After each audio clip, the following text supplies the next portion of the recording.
And so in the last slide then, we look at another alternative beyond this combination therapy. We look at something that has newly hit the bricks here is venetoclax.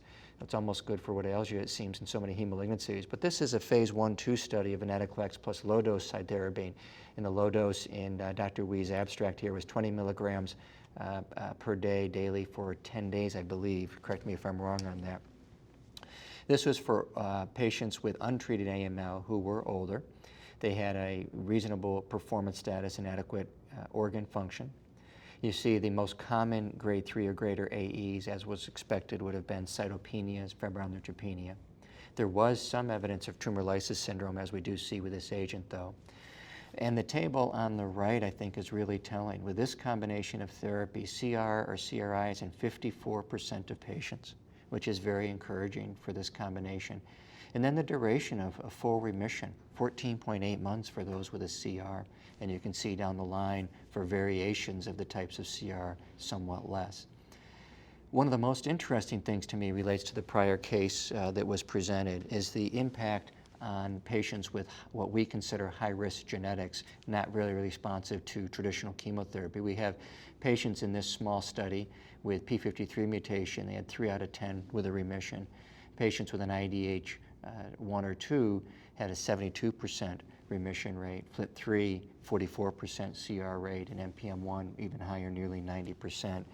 And so all of this relates to a median months of survival of about 10 months in all comers. Estimated 2-year survival is 27%, certainly higher than what we'd expect in an elderly group of patients with AML. And so I think this is encouraging as we see the emerging data on applying some of the new targeted therapies to such patients. Yeah, well, thank you very much. And I think just to summarize, I think the VIXIOS data is, I've heard a lot of different approaches or thoughts to it, but what's really interesting, I think, is that, the quality of neutropenia is different with different agents, because if we said to anybody 10 years ago that, I'm going to prolong your neutrophil recovery by a week, we would all be upset and say, this is definitely going to cause increased induction mortality. And guess what? This did prolong it a week, and it was half the induction mortality. So I think there are other factors, like you said, mucositis, GI toxicities that probably have an important impact that we overlook.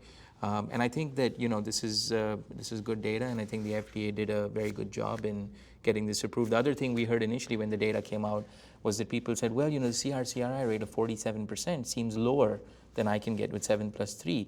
But actually, if you go back, and our group has published this and others are publishing it as well, when you really look at the true MRC patients, which almost none of the publications, the old publications of Lowenberg, Thalman, they didn't really separate because it was not identified, then you really do see 35, 38% is really what you get, and a 47, 50% CR/CRI is actually quite meaningful. So I think all in all, very nice data.